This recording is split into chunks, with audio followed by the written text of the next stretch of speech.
Hello everyone, so this is Diksha and once again I am back with another video जिसमें मैं ये cover करूँ कि आप अच्छे मार्क्स कैसे ला सकते हो मैथ्स में, मॉक्स में, खासकर तो इतने कम सेक्शनल टाइमिंग में। जी हाँ, सिर्फ 15 मिनट में।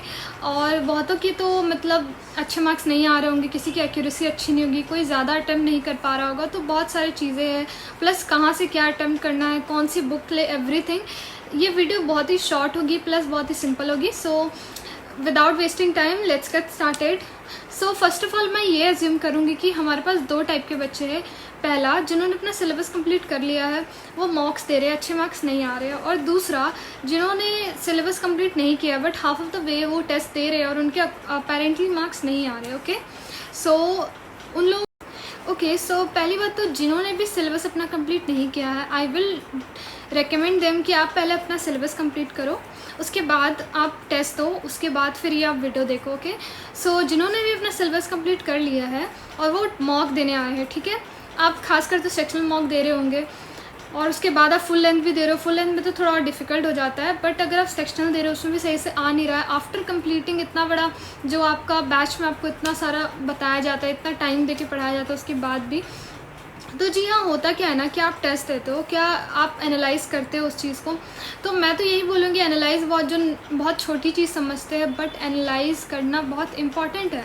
मतलब एनालाइज से ऐसा होता है ना कि आप अगर जैसे आपको 25 सवाल होते हैं, ओके, तो आपने क्या किया, उसमें से आपने 17 अटैम्प्ट किए, ठीक है, उसमें से आपके 3 गलत हो गए, ठीक है, तो आपके जो 14 क्वेश्चन है आपने वो देखा सही सही सही सही, और जो 3 गलत है वो आप ध्यान आप वो जो 3 क्वेश्चन होते हैं आप उसे ध्यान नहीं देते हो, आप बस उसे देखते हो कि अच्छा ये गलत हो गया था, ये फॉर्मूला पुट होना था, बस।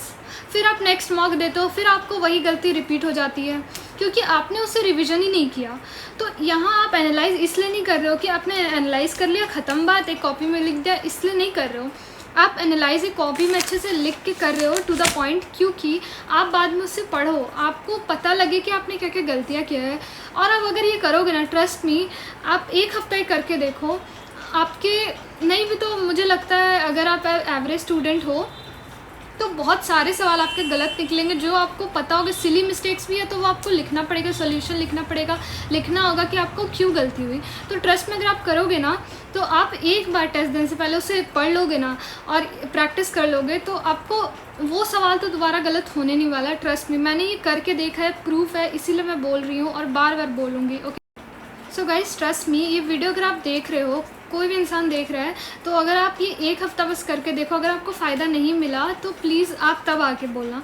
ओके, सो जो दूसरी चीज़ होती है, तो आजकल मतलब होता क्या है, हम लोग सोचते हैं मैं 4 घंटे मैथ्स पढ़ रहा हूँ, 3 घंटे सिर्फ मैथ्स ही पढ़ रहा हूँ, एंड इससे आप फ्लेक्स कर रहे हो, लेकिन ये कोई ज़रूरत नहीं है, क्योंकि 3 घंटा पढ़ना एक सब्जेक्ट को, वो भी रैंडम 500 क्वेश्चन लगाना इज़ मतलब बहुत बेकार है। अगर आप उसके अगर 50 क्वेश्चन करोगे ना अकॉर्डिंग टू द पैटर्न जो एक्चुअल में पूछता है एसएससी, तो वो ज़्यादा हेल्प करेगा।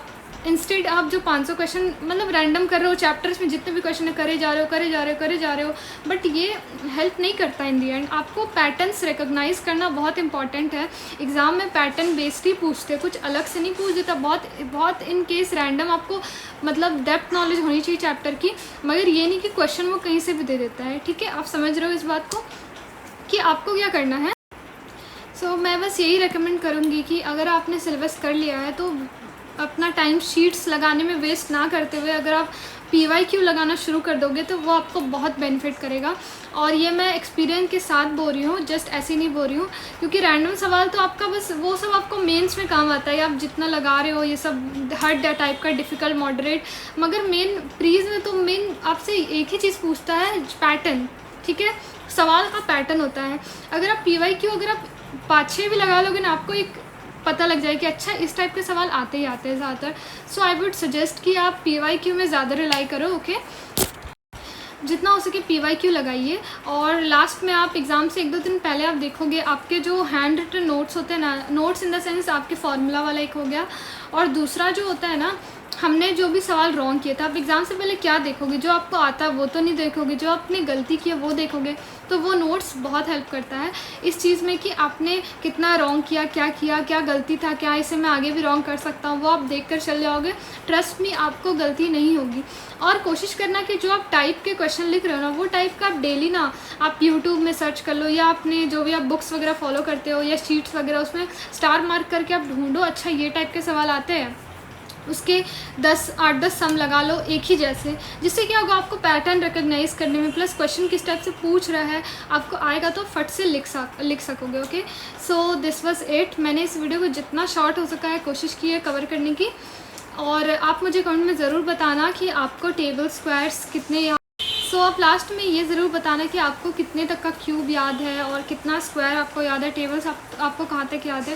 प्लस मैंने अपने हैंड रिटन बनाया बहुत सारा फार्मूला, और जो एक्चुअल एसएससी में बहुत बार पूछा जाता है, जैसे कि कुछ टेंजेंट वाला हो गया, और इम्पॉर्टेंट जितने फार्मूलाज हैं मैंने बहुत सारे बना के रखे हैं। अगर आपको चाहिए तो you can join my Telegram channel, so link is in the description. So thank you so much guys for watching my video.